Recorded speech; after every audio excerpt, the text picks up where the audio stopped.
الله الرحمن الرحيم الملك القدوس السلام.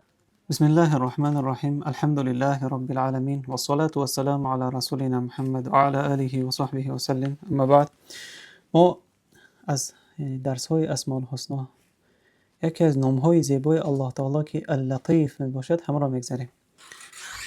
الله تعالی در قرآن لا تدرکه الابصار و هو یدرک الابصار میگوید چشم ها الله را درک کرده نمیتوند، لیکن الله تعالی همه چشم ها و دیگر چیزها را هم درک میکنه، میدوند چیزهای خفی را. و هو اللطیف الخبیر میگوید و الله تعالی نازک بین است و از همه چی خبردار است. الله لطیف بعباده میگوید الله تعالی برای بندگانشون یعنی چیزهای خوب میخواهد و مخفیانه به طرز مخفی یعنی نعمتش میرسونه، یعنی معنای لطیف. این ربی لطیف لما یشاء میگوید یوسف علیه السلام، پروردگار من چیزی را بخواه برای ما لطف کننده است میگوید. که معنای این لطیف چیست؟ شوکانی میگوید که الله را رحم کند ان الله لطیف لا تخفى علیه خافیه میگوید الله تعالی همین قدر نازک بین است که یگون چیزی مخفی برای او مخفی نمیماند. از ما مخفی است، ما نمیبینیم، دیگه الله تعالی آیا میبیند. غزالی میگوید که این اسم را کسی گرفته است که او چیزهای نازک میدونه، میفهمه، انا همه را لطیف میگه و برای دیگرها یعنی به طرز مخفیانه نعمتش میرسونه، این ایرا لطیف میگه.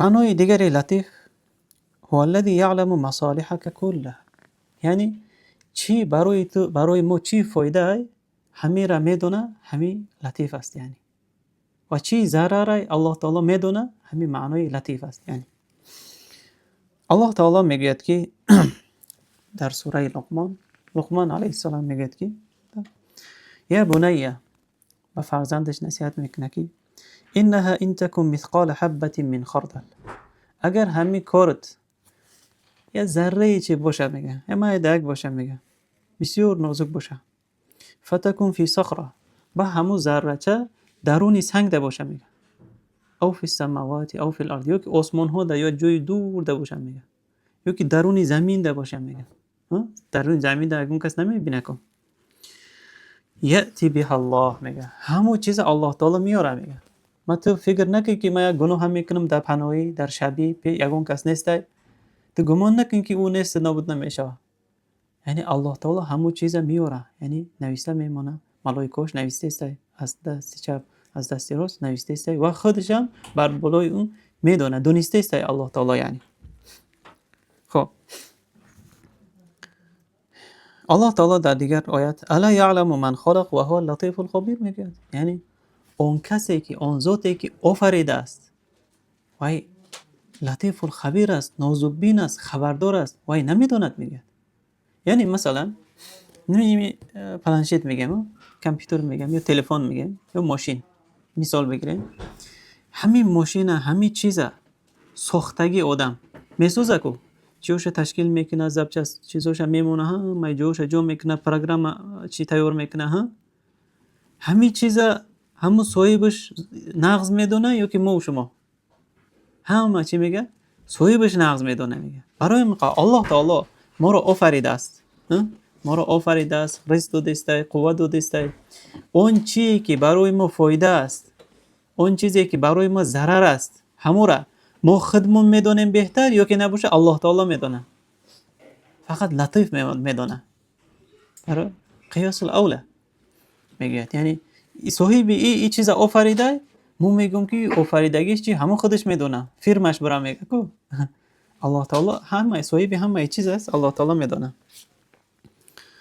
دیگری معنای لطیف یعنی یکم معناش چی بوده؟ معنای لطیف نازک بین، یعنی با خبیر مانند بوده. برای موقع لطیف الخبیر با نزدیکی میه، هم دیگریش قطعی میه. یعنی لطیف خبیر معناش بسیار نزدیک هستن. لطیف هم به معنای نازک بین چیزای دقیقه میدونه. اگه دیم معنای لطیف نعمتش همین مود نگفته میرسونه، مود نگفته نعمتش میرسونه. من روی کردم تدا نمیگه و مثلا یک کس مثلا ما چرا نشناسیم برای ما هر خیلی چیزها رو روی بکنن. مثلا حاضر مردم یک مثلا پاکت روی میکنه که مردمی که در غزه هستن مثلا نمیدونن که کیها روی کرده. نگاه کنید این لطیف هم دونسته است که در روی کرده است، لیکن به طریق مخفی روی میکنه نعمتشه. انا ایرا هم چی میگه؟ لطیف میگه. لیکن ما باید همه چیزها را نعمتهاش باید بدونیم که الله تعالی ما در چی قدر نعمت دادگی است. بعد همونجا لطف الله تعالی را، مهربانی الله تعالی را میبینیم. مثلا مثال میاره زنبور عسل ببینین. میگه الله تعالی زنبور عسل آفریدگی ما فقط عسل میتیه، لیکن او دیگه چیزها را هم میکنه. مثلا اما زنبور عسل نشوه اکثر جایها در میوه نمیشوه.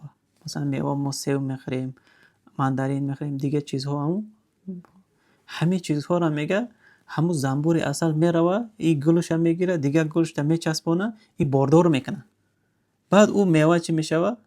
میوه که واچ میشوه، میوه میتیه، نباشه میوه نمیتیه. میگه نگاه کنیم ما اگه میدونیم این چیزها را خیلی میشوه الله تعالی میکنه. این مثلا ما هر روز مثلا بزرگ میریم فقط میوه را میگیریم میخریم تمام چیوش با موسر میپرتیم دیگه.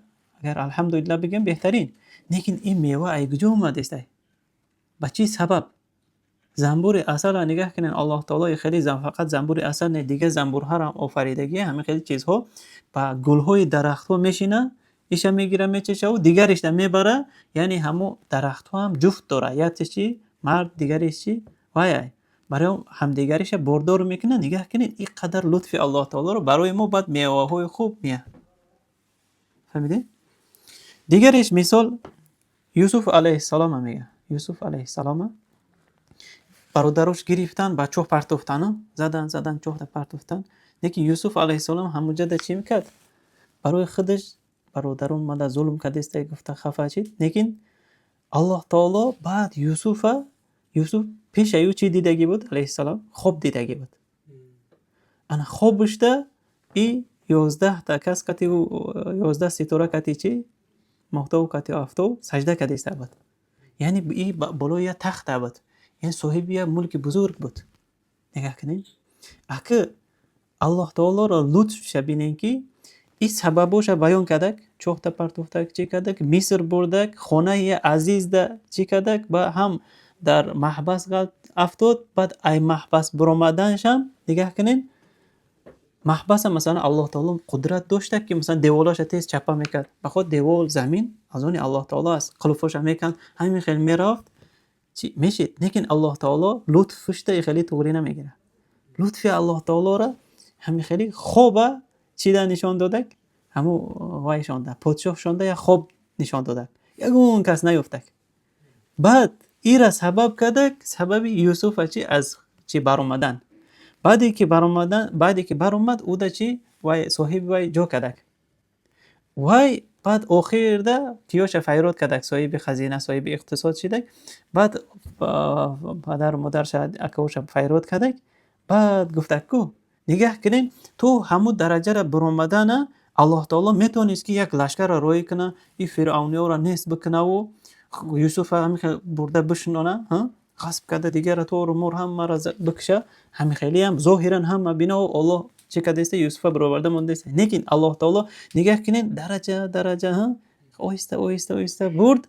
لیکن یوسف علیه السلام نمیدونست که ولی کجا میره. محبس رفته است، چوخ دغلطیده است، بازار در رفته فروخته است مثلا او را نگاه کنین. لیکن اصلا ایجاد لطف الله تعالی بود که استاد باید چی بره، باید تخت بشینه، بعد همه رویش حاصل شد. نگاه کنین ما در حیات ما نمیدونیم که مثلا خیال میکنیم که چی این برای ما بد است، بعضی چیزها را بعضی تقدیر الهی. نه، الله تعالی صاف بدی را نآفریدگی، صاف بدی را الله تعالی نمیفره و حکمت داره. هر یک کاری که میشوه و چی میشوه سبب میشوه حکمت چیه. برای چوخ تا پرتوفتک این سبب شد که با چی رفتک به مصر رفتک. اگر او را چوخ تا نم پرتوفتک چگونه مصر میرفتک رو. یعنی لطف الله تعالی است این. دیگرش ما یعنی چگونه با این نامش عبادت میکنیم الله تعالی را. یکم ما باید حس بکنیم که لطف الله تعالی را در چند چیزها بینیم.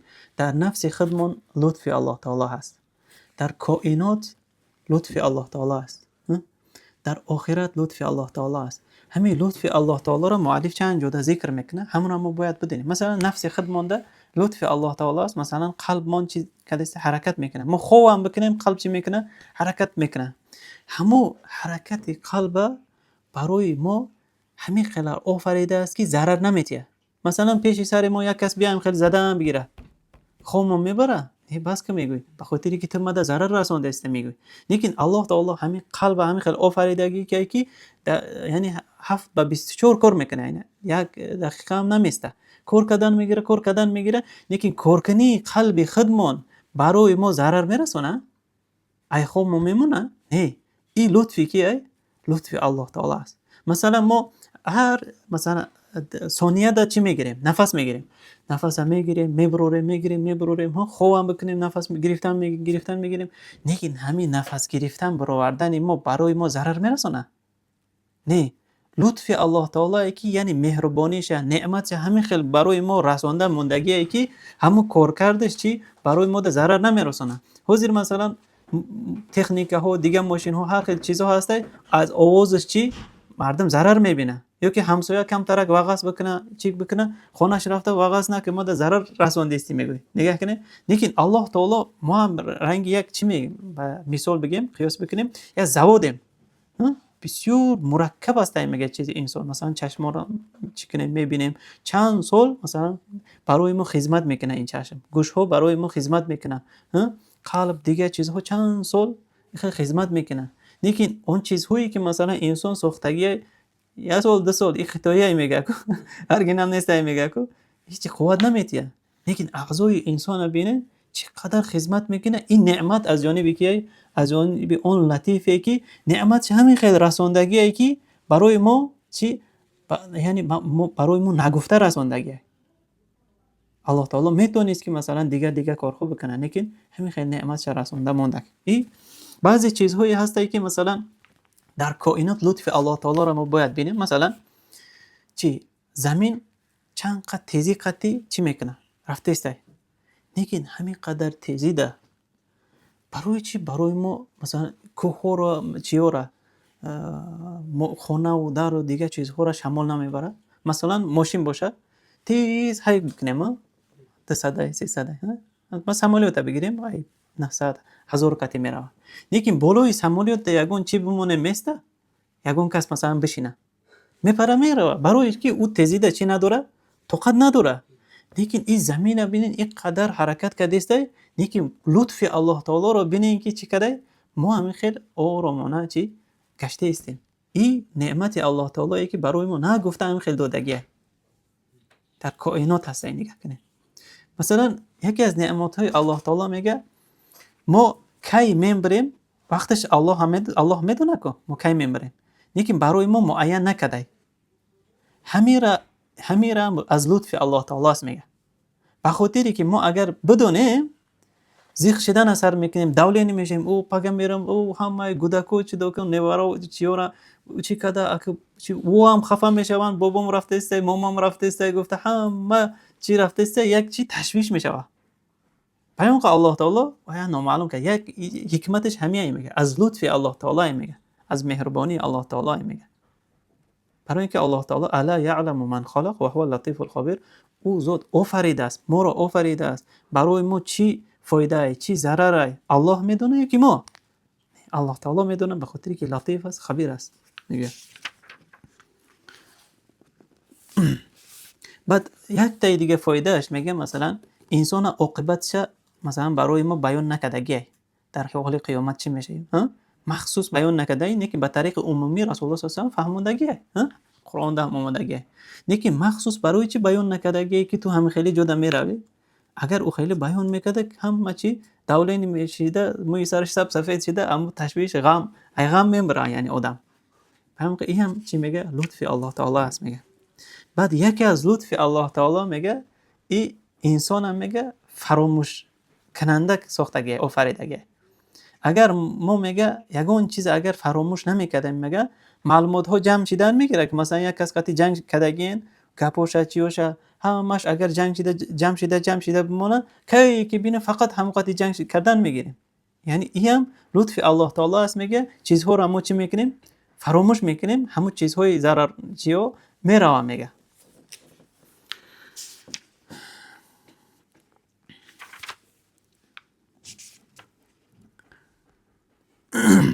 یکی از لطفای الله تعالی برای ما میگه جانشینی، یعنی یک همصحبت صالح برای ما الله تعالی تقدیر میکنه. در حقیقت ما بینیم بسیار وقتها مثلا یک کس ای چون گیجای ای دیگر دولت میاد، دیگرش ای دیگر دولت میاد، لیکن همون قتی چی میکنیم سلام علیک کده همون قتی یک دوستی خوب میشیم، همون رو الله تعالی توری میکنه برای ما هم صحبتی چی صالحه با از او چند چی فایده میگیریم، او هم از ما چی میگیره چند قدر فایده میگیره. این هم چیه لطف الله تعالی، خوبی الله تعالی که برای ما رسوندگیه. ما اگر بکویم هم خودمون چی نه در خیال منم اومدگی نمیشه که حتی ما میریم فلان چرا چی میکنیم ها فلان جا میریم گفته خیلی خیال نمیکنیم. یعنی دیگه لطف الله تعالی میگه در شریعتش بینن، میگه مثلا و ما جعل علیکم فی الدین من حرج، یعنی برای شما در دین یگون خیلی مشقت آفریدگی نیست. مثلا چیره نمازه طهارت، مثلا اگر خنک باشه شریعت چی میگه تیمم بکن، میگه نمیخواد دست خطی بزن، میگه تمام میگه تو تیمم نماز خوندن بگیر. میگه یکی اگر راست ایستاده مثلا ما قایم نباشیم چی قادر نباشیم چی میگه نه شیشته بخون، میگه در سفر هستی میگه مشقت میگه حکمتش جمع بکن، نمازات میتونی که جمع بکنی و قصر کده میتونی 4 رکعت را 2 رکعت بخون. نگاه کنین چی قدر آسانی ها را ماشین در رفتستی میتونی که نمازهای نافله را در ماشین بخونی، در چی بخونی. نگاه کنین همین قدر این لطف الله تعالی است، میگه نعمت الله تعالی است در شریعت. یعنی ولقد یسرنا القرآن للذکر فهل من مدکر، میگه اگه ما باید دیم مثلا برای مسلمان ها باید لطف بکنیم. الله تعالی لطیف بوده است، یعنی لطیف دو معنا داره. یکیش نازک بین، هر یک چیزهای نازک میدونه، خواه گناه باشه خواه ثواب. دیمش معنای لطیف یعنی نعمتش نگفته چی میرسونه به طرز مخفیانه میرسونه. در حقیقت امروز ها مثلا صاحب مال ها بسیار هستن، یکی یک صاحب مال میگه که ما اینا را بگی ما دو دستم، گفته کامera بکن، میگه کامera را مونده میتیه اینا گفته ای با لطف توغری نمیگیره. لطف اخلاص همین خیلی باید باشه که چی به طرز مخفیانه برسونه. مثلا رسول الله صلی الله علیه و سلم در یک روز غنیمت آمد، علی رضی الله عنه ده امو متریال ها دادک. بعد علی رضی الله عنه خودش چی کرده پوشیده اومده است بود که گفته که ما برای تو ندادم، میره گفت این ببر گفت با چی فاطمه ها تقسیم بکن. گفت فاطمه زنش، فاطمه مادر علی با یک کس دیگه فاطمه، یعنی سه چهار تا فاطمه ده برده تقسیم کرده. نگاه کنین رسول الله صلی الله علیه و سلم نگفته است که ما روی کدام او ده برسون گفته خودش نشون داده، نه، یعنی ما همه چیز از رسول الله صلی الله علیه و سلم یاد میگیریم. حالی همون فاطمه ها هم نمیدونستن که چی پیامبر صلی الله علیه و سلم روی کدک. یعنی ما یک کاری خوبی را باید بکنیم یک کس حتی همون آدم خودش نفهمه. این با اخلاص چیه بسیار نزدیکه. الله تعالی در قرآن میگه که ایها الذین آمنوا لا تبطلوا صدقاتکم بالمن والاذى، یعنی کسانی که ایمان آوردید همین چیزهای صدقاتونه منت کرده اذیت داده مردم را باطل نکنین، میگه. فهمیدید؟ یعنی این لطف الله تعالی است، یعنی شریعت. خب دیگرش رسول الله صلی الله علیه و سلم یک حدیث میگه الا اخبرکم بمن یحرم علی النار و من تحرم علیه النار کل قریب هین سهل، میگه ما خبر تیم شما را که کی به دوزخ حرام میشه و دوزخ به کی حرام میشه. یعنی دوزخ نمیدوره او آدمی که قریب باشه، هین یعنی طبیعتش ملایم باشه، طبیعتش سبک باشه، یعنی برای معامله کردن مردم ده چی بسیار چی باشه، یعنی بخشنده باشه، لطف کننده باشه. انی آدم چی میکنه دوزخ نمیدوره. میگه یک بنی اسرائیل، حدیث صحیحه پیامبر صلی الله علیه و سلم میگه یک کس در بنی اسرائیل بود وفات کردک، میگه الله تعالی زنده کردک، میگه یگان عمل خوب نداشتک، میگه خیلی عمل هایی که بشماری. بعد پرسید، میگه او با الله تعالی پرسید چه عمل قطعی آمده؟ بعد گفته که ما یگان عمل نداشتم، فقط یک عمل داشتم، همون عمل من همون یک کس بیا چی قرضش کم باشه، قرضش دور باشه میبخشیدم و چی میکردیم، همین خیلی کم بغل خدا هم خیلی لطف میکردیم، میگه پای من الله تعالی میگه که اینا داخل جنت بکنین، میگه این انسان باید چی باشه؟ سختگیر یکران باید نباشه. دیگرش رسول الله صلی الله علیه و سلم لطف شبینن، لطف رسول الله صلی الله علیه و سلم به جابر رضی الله عنه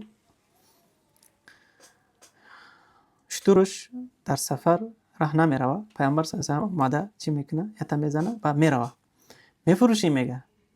بعد میگه بعد پیامبر صلی الله علیه و سلم شویه شتر جابر میخره با شرط میمونه که تو مدینه را خی سوار شده میام. میگه خی سوار شده میه چی را میه؟ جابر رضی الله عنه شتر را میاره.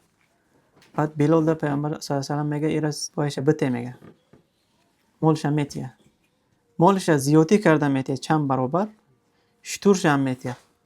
نگاه کنین پیامبر صلی الله علیه و سلم همین خیل جابر رضی الله عنه همین خیل مال داده است که نباشه. جابر رضی الله عنه گفتگی بود، یعنی 7 بعضی روایت ها 9 تا وای خواهر داشتگیه.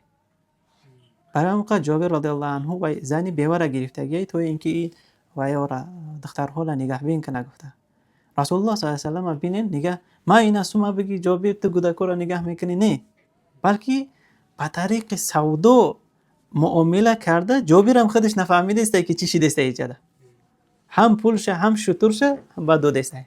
این لطفی رسول الله صلی الله علیه و سلم است. یعنی و دیگرش ما با الله تعالی باید راضی باید باشیم، توکل بکنیم به الله تعالی و یک لحظه هم از الله تعالی غافل نمانیم. برای چی؟ به خاطر که یک معنای لطف نازک بین است، یعنی دقیق چیزها را الله تعالی میدونه. از قلبمون حتی چیزی که بگذرونیم الله میدونه.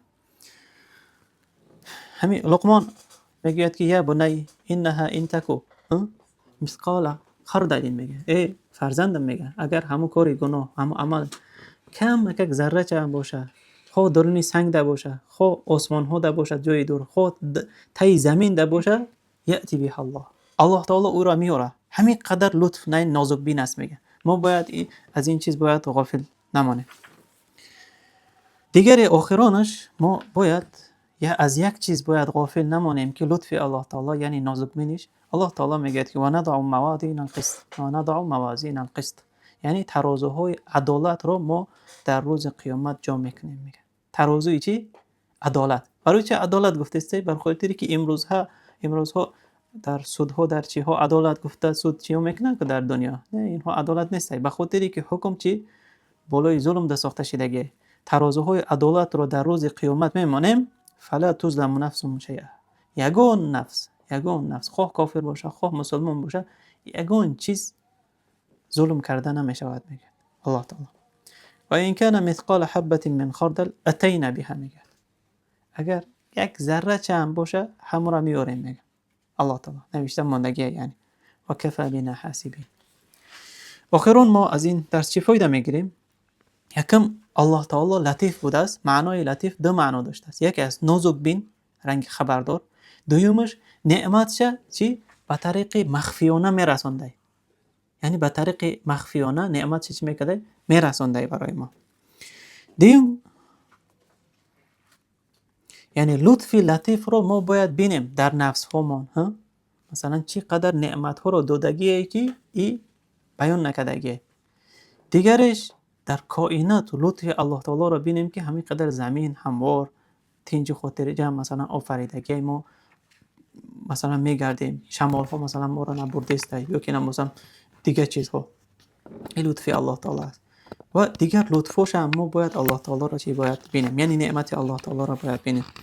سوم فایده بر دیگرها باید لطف بکنیم، یعنی بر دیگرها چگونه ای که رسول الله صلی الله علیه و آله با جابر رضی الله عنه با دیگرها لطف کرد که ما هم چی کنیم؟ لطف بکنیم. یک کس یک چی بتیم نگوییم که ما دادم. میگه حتی بعضی برادرها را میبینیم، برادری که نزدیکه اگر همین خیلی بتیم میگه و نمیگیره. میگه یا که مثلا بگیرم میگه کی ببینه آدم چی میکنه خودشه خجالت میکشه که آمده داد گفته همون را با دیگر واسطه کتی میتیم. میگه این لطفه، در حقیقت این چی لطفه.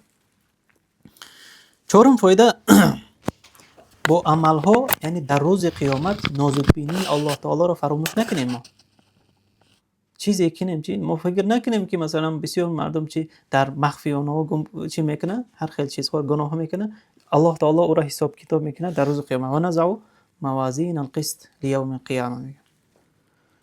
آخرانش الله تعالی دیگر آیت میگوید که اگر ما مال را همه بنده ها در بسیار پول و مال بتیم، لبغوا فی الارض میگه، در زمین آنها فسادکاری میکنند، لیکن ما مقدارش قطعی میگه.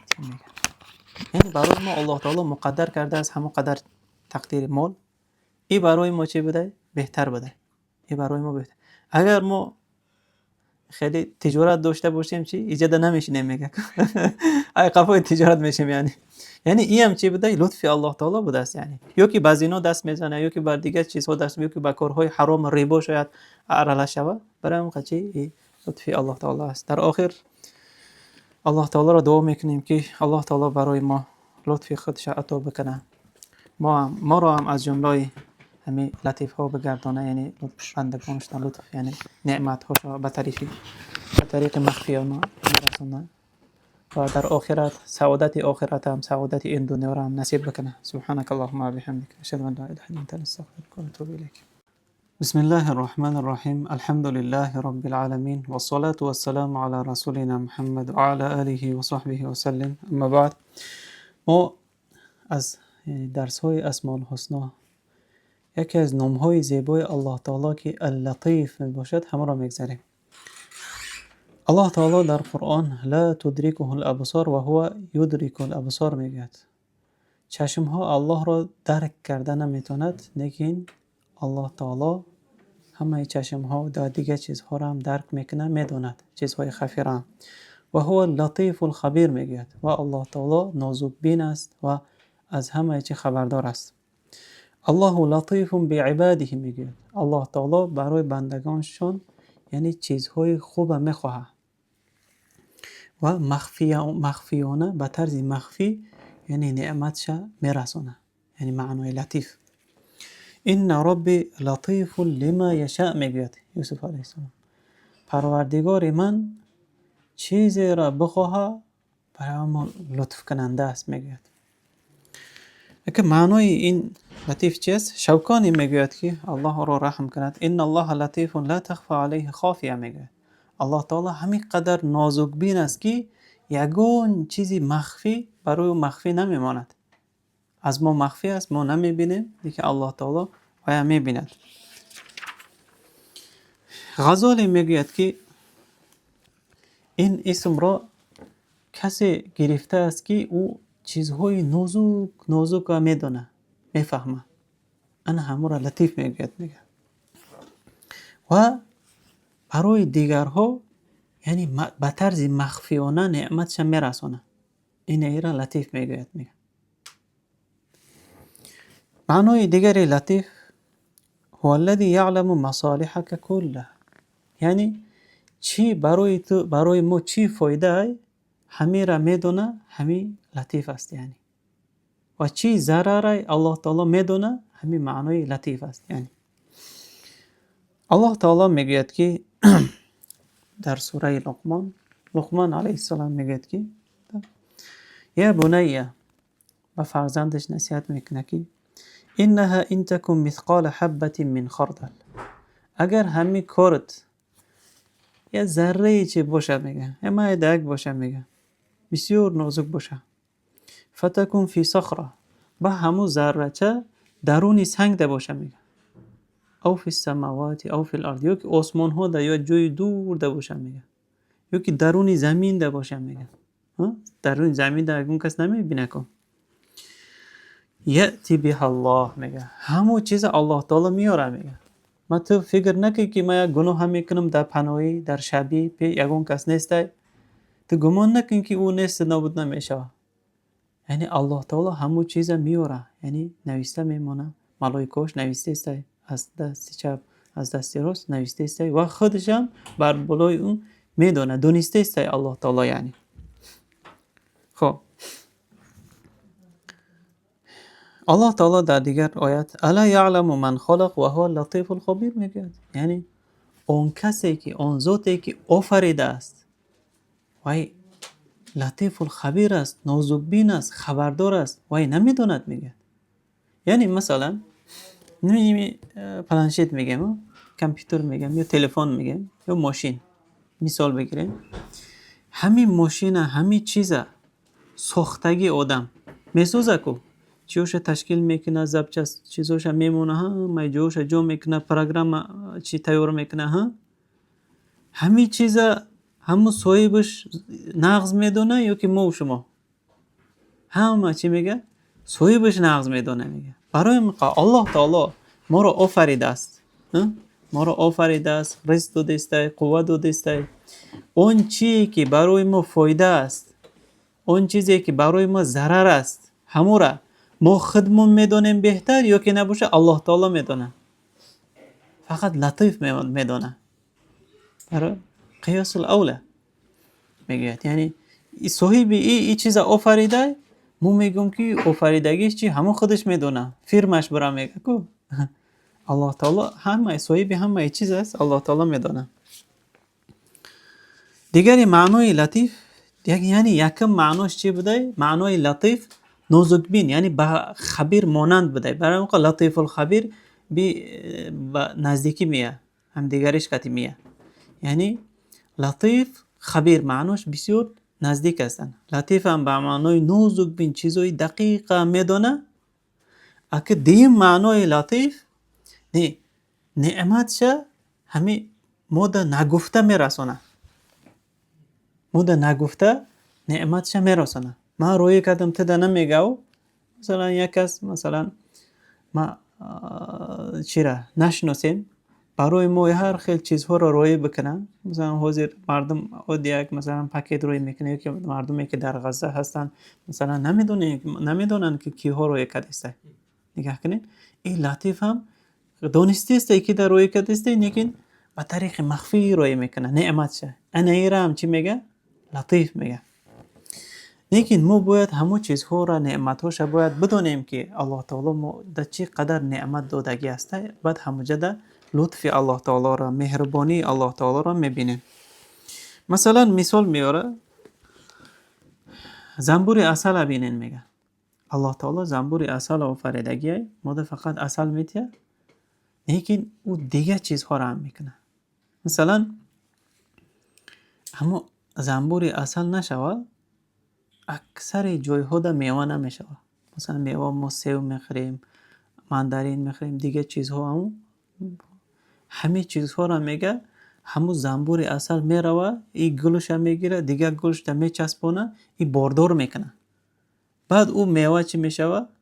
میوه که چی میشوه؟ میوه میتیه، نباشه میوه نمیتیه. میگه نگاه کنیم ما اگجو میدونیم این چیزها را خیلی میشوه الله تعالی میکنه. این مثلا ما هر روز مثلا بزرگ میریم فقط میوه را میگیریم میخوریم تمام چیوش با مصر میپرتیم دیگه، اگر الحمدلله بگیم بهترین. لیکن این میوه ایگجو اومده است؟ با چی سبب؟ زنبور اصل را نگاه کنین الله تعالی خیلی فقط زنبور اصل نه، دیگه زنبورها را آفریدگی همین خیلی چیزها با گلهای درخت ها میشینه، ایشا میگیره میچشه و دیگرش دا میبره.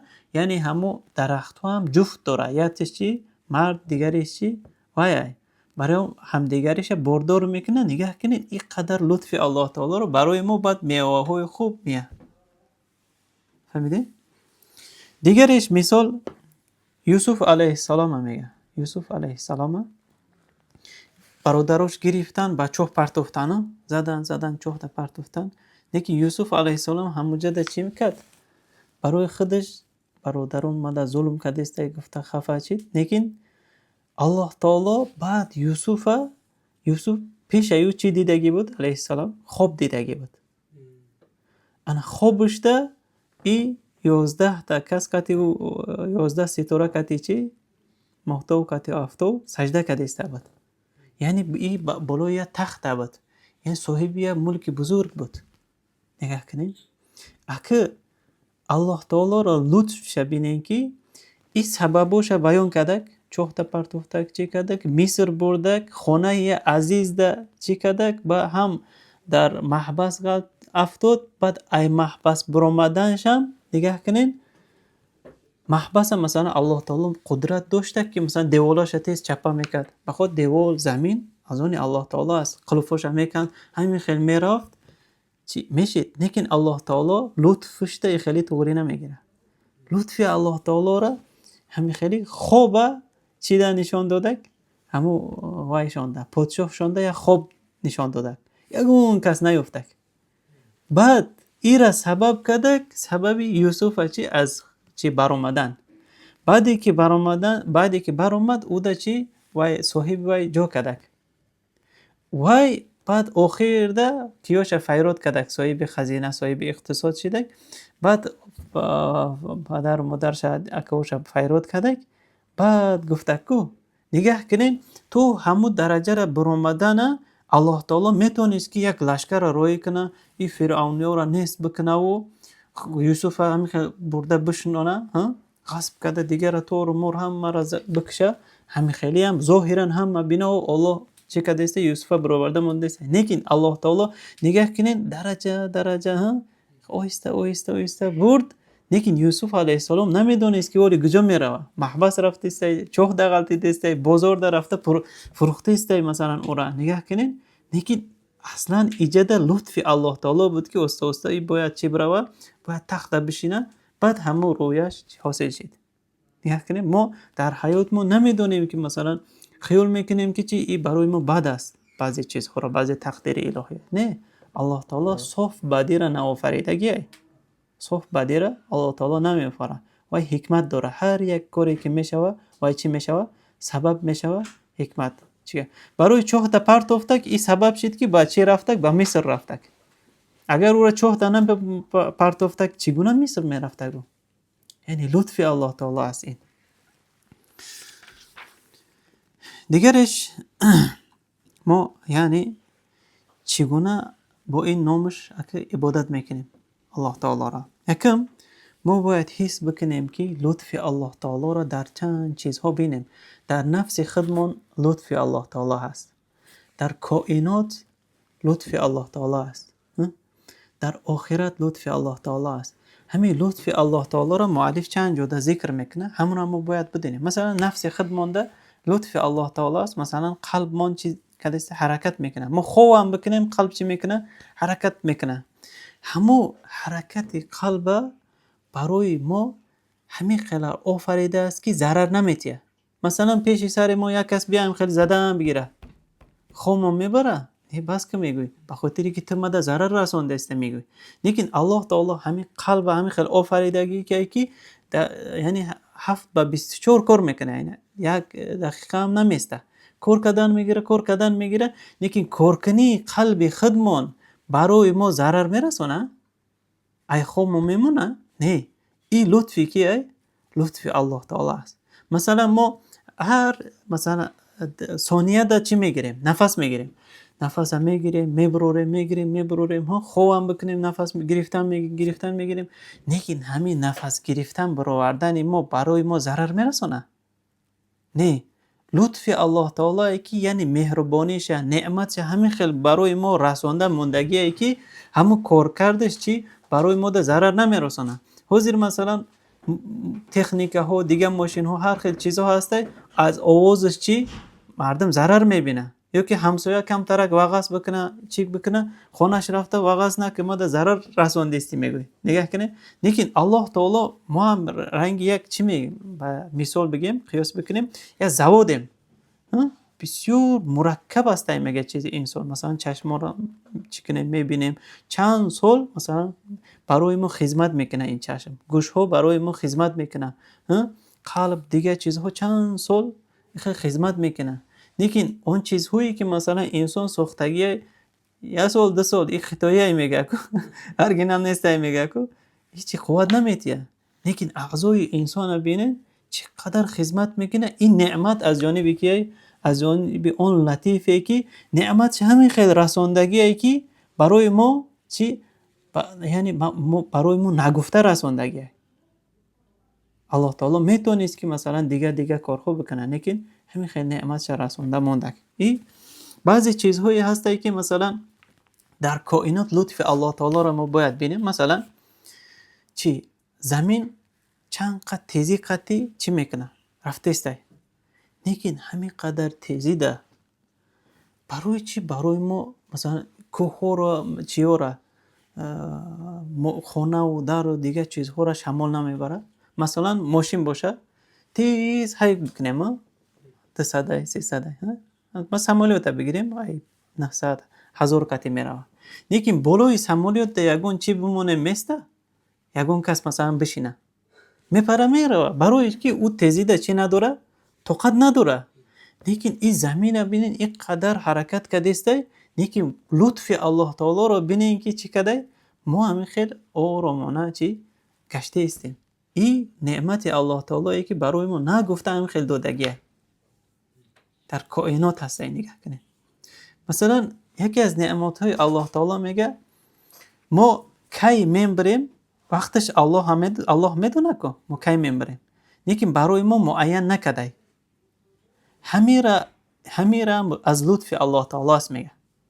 به خاطری که ما اگر بدونیم زیخ شدن اثر میکنیم دوله نمیشیم او پگم میرم او همه گودکو چی دوکن نوارو چیورا چی کده چی او هم خفه میشوند بابام رفته است مامام رفته است گفته همه چی رفته است یک چی تشویش میشوه. پیام که الله تعالی و نامعلوم که یک حکمتش همیه میگه از لطف الله تعالی میگه از مهربانی الله تعالی میگه. برای اینکه الله تعالی الا یعلم من خلق و هو اللطیف الخبیر او ذات آفریده است ما را آفریده است برای ما چی فایده ای چی ضرر ای الله میدونه که ما الله تعالی میدونه به خاطری که لطیف است خبیر است میگه. بعد یک تا دیگه فایده اش میگه مثلا انسان عاقبتش مثلا برای ما بیان نکردگی در حال قیامت چی میشه مخصوص بیان نکرده اینه که به طریق عمومی رسول الله صلی الله علیه و آله فهموندگیه قرآن ده هموندگیه. نیکی مخصوص برای چی بیان نکردگیه که تو هم خیلی جدا میروی اگر او خیلی بیان میکرده هم چی دوله نمیشیده موی سرش سفید شده اما تشویش غم ای غم میبره یعنی آدم. هم که این هم چی میگه لطف الله تعالی است میگه. بعد یکی از لطف الله تعالی میگه این انسان هم میگه فراموش کننده ساختگی آفریدگی. اگر ما میگه یگون چیز اگر فراموش نمیکردیم میگه معلومات ها جمع شدن میگیره که مثلا یک کس قتی جنگ کردگین گپوشه چیوشه همش اگر جنگ شده جمع شده بمونه که بینه فقط هم قتی جنگ کردن میگیریم. یعنی این هم لطف الله تعالی است میگه چیزها رو ما چی میکنیم فراموش میکنیم همون چیزهای ضرر چیو میروم میگه.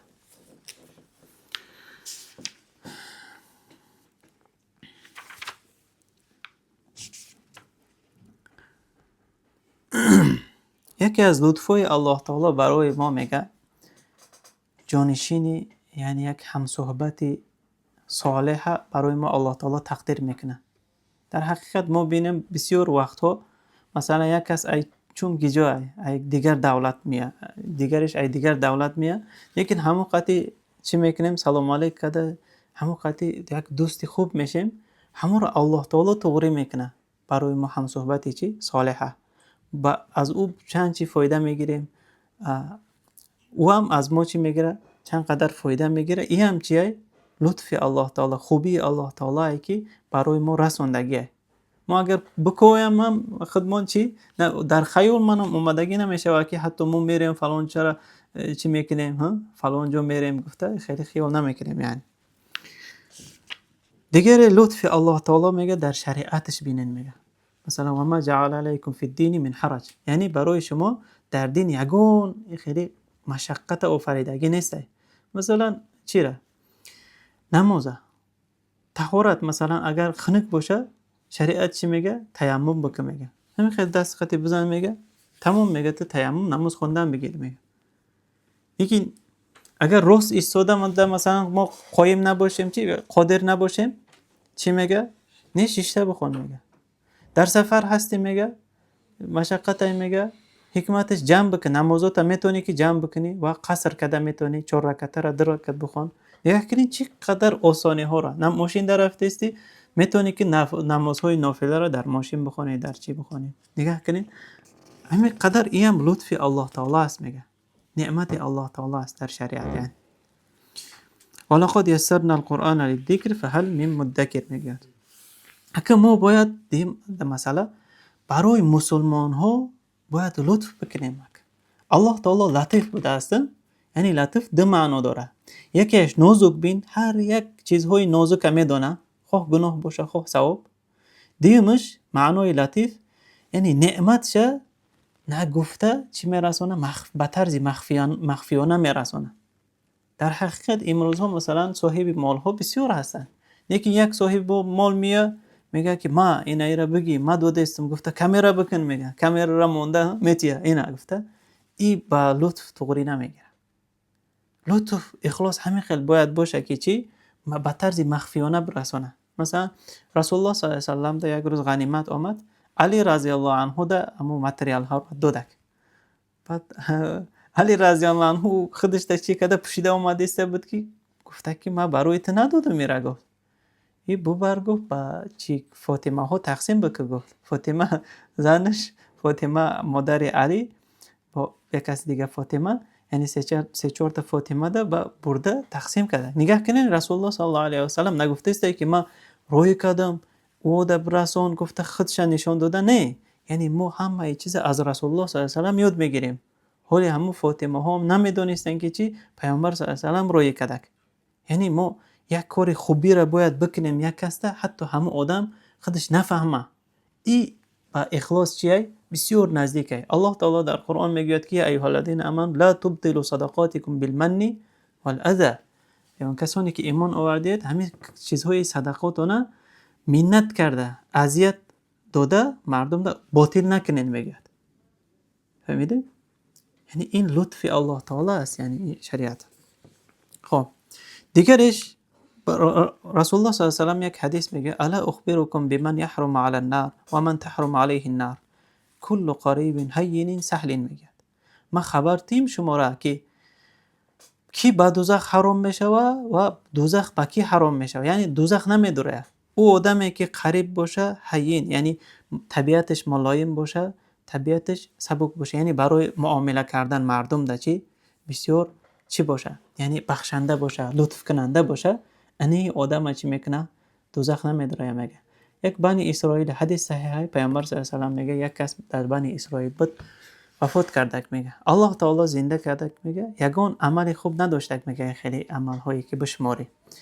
بعد پرسید، میگه او با الله تعالی پرسید چی عمل قطعی آمده؟ بعد گفته که ما یگان عمل نداشتم، فقط یک عمل داشتم، همو عمل من همو یک کس بیا چی قرضش کم باشه، قرضش دارد باشه کم میبخشیدم و چی میکردیم، همین خیلی کم بغل خدا هم خیلی لطف میکردیم. میگه پایمی من الله تعالی میگه که اینا داخل جنت بکنین. میگه این انسان باید چی باشه؟ سختگیر یک گرم باید نباشه. دیگرش رسول الله صلی الله علیه و سلم لطف شبینین. لطف رسول الله صلی الله علیه و سلم با جابر رضی الله عنه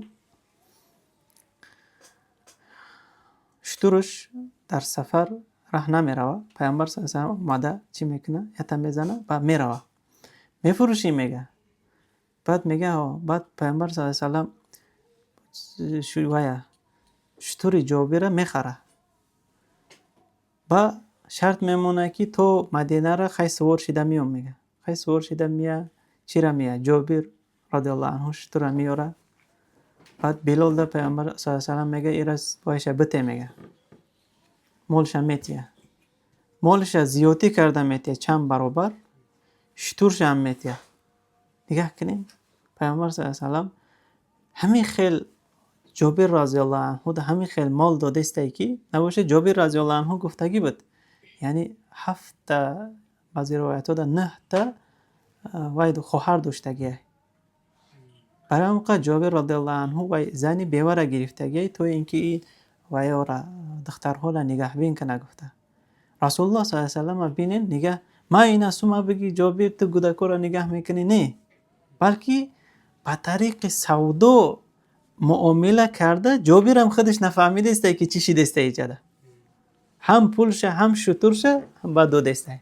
این لطفی رسول الله صلی الله علیه و سلم است. یعنی و دیگرش ما با الله تعالی باید راضی باید باشیم، توکل بکنیم به الله تعالی و یک لحظه هم از الله تعالی غافل نمانیم. برای چی؟ به خاطر که یک معنای لطف نازک بین است، یعنی دقیق چیزها را الله تعالی میدونه. از قلبمان حتی چیزی که بگذرونیم الله میدونه.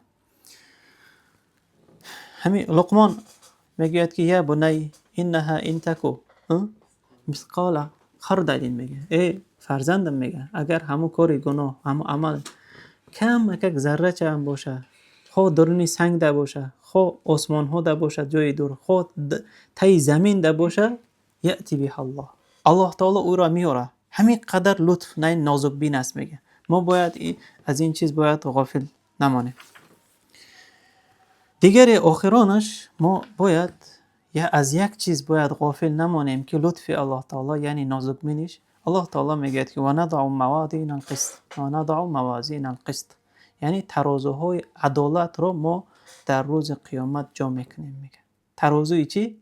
عدالت. برای چه عدالت گفته است؟ برای خاطری که امروزها در سودها در چی ها عدالت گفته، سود چی ها میکنه که در دنیا نه، اینها عدالت نیست. به خاطری که حکم چی بالای ظلم ده ساخته شدگی.